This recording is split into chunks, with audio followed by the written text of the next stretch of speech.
BCCI की ओर से India versus Bangladesh के बीच होने वाले T20 सीरीज के लिए स्क्वाड हुआ अनाउंस। ऋतुराज गायकवाड़ का नए है नाम। सीएसके फैन को एक तरफ से दुख तो दूसरी तरफ से खुशी। आईपीएल 2025 के लिए रिटेंशन को लेकर नए नियम हुए लागू, जिससे एमएस धोनी खेल पाएंगे 2025 आईपीएल। तो चलिए जानते हैं इन सभी चीज़ों को डिटेल में। लेकिन उससे पहले अगर आप चैनल पर पहली बार आए हो तो चैनल को जरूर सब्सक्राइब कीजिए, क्योंकि क्रिकेट के बारे में हर छोटी सी छोटी और बड़ी सी बड़ी जानकारी इस चैनल पर आपको मिलती रहेगी।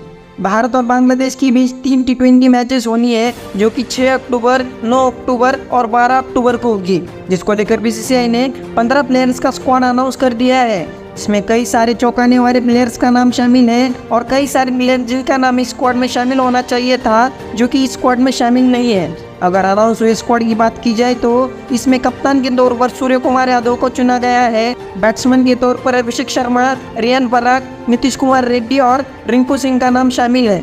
संजू सैमसन और जितेश शर्मा विकेट कीपर के तौर पर स्क्वाड में शामिल हुए हैं। ऑलराउंडर की बात की जाए तो हार्दिक पांड्या, शिवम दुबे, वॉशिंगटन सुंदर और वरुण चक्रवर्ती स्क्वाड में शामिल है।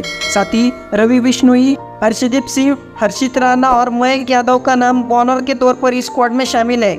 लेकिन हैरान कर देने वाले 2 नाम इस स्क्वाड में शामिल नहीं है। एक तो ऋतुराज गायकवाड़ और दूसरा ईशान किशन।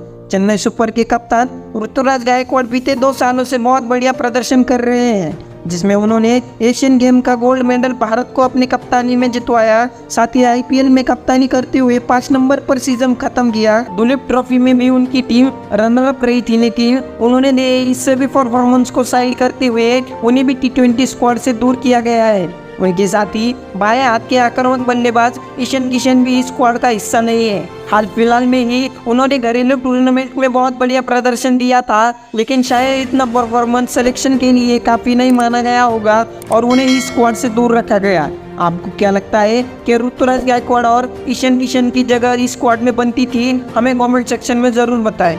आईपीएल 2025 के लिए होने वाले मेगा ऑक्शन को लेकर बीसीसीआई ने रिटेंशन रूल जारी किए हैं। साथ ही कई नए नियम और कई पुराने नियम लागू किए हैं। तो चलिए जानते हैं उन नए और पुराने नियमों के बारे में। इससे पहले हर मेगा ऑक्शन में सारी फ्रेंचाइजी टीमों को 4 प्लेयर्स रिटेन करने के लिए अनुमति दी जाती थी, लेकिन 2025 से 2027 के लिए होने वाले मेगा ऑक्शन में हर टीम को 6 प्लेयर रिटेन करने की अनुमति दी गई है, जिसमें 2 अनकैप प्लेयर और 4 कैप्ड प्लेयर टीम में शामिल कर सकते हैं। इनमें सभी प्लेयर भारतीय या फिर सभी विदेशी या फिर दोनों मिलाकर भी रिटेन कर सकते हैं। साथ ही इससे पहले हर टीम को 100 करोड़ का बजट मेगा ऑक्शन में दिया जाता था, जिसमें उन्हें 20 से 25 प्लेयर्स को अपने टीम में शामिल करना होता था। लेकिन 2025 आईपीएल के लिए होने वाले मेगा ऑक्शन में हर टीम को 100 करोड़ नहीं बल्कि 120 करोड़ का बजट दिया जाएगा। साथ ही 2023 में बनाया गया इम्पैक्ट प्लेयर रूल 2027 तक बरकरार रखा जाएगा।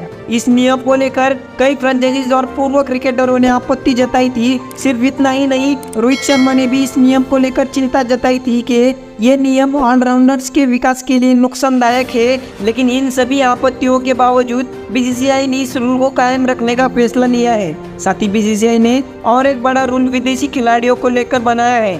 अगर कोई विदेशी प्लेयर आईपीएल ऑक्शन के लिए अपना नाम रजिस्टर करता है और ऑक्शन में चुने जाने के बाद सीजन शुरू होने से पहले खुद को अनअवेलेबल बताता है, तो उसे अगले 2 सीजन के लिए आईपीएल खेलने से बैन किया जाएगा। इसके साथ ही बीसीसीआई ने एक और बड़ा रूल बनाया है, जिसमें अगर कोई भारतीय प्लेयर पिछले 5 सालों में एक भी इंटरनेशनल मैच का हिस्सा नहीं रहा होगा या फिर इंटरनेशनल क्रिकेट से रिटायर हुए उसे 5 साल हो चुके हैं, तो उसे अनकैप प्लेयर के तौर पर घोषित किया जाएगा, जिसमें एमएस धोनी पूरी तरीके से फिट बैठ रहे हैं। यानी एमएस धोनी आईपीएल 2025 के मेगा ऑक्शन में अनकैप्ड प्लेयर के तौर पर शामिल हो सकते हैं। इस खबर से सीएसके फैंस में फिलहाल खुशी का माहौल है।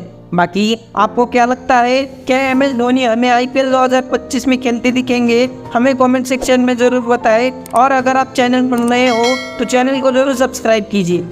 जय हिंद, वंदे मातरम।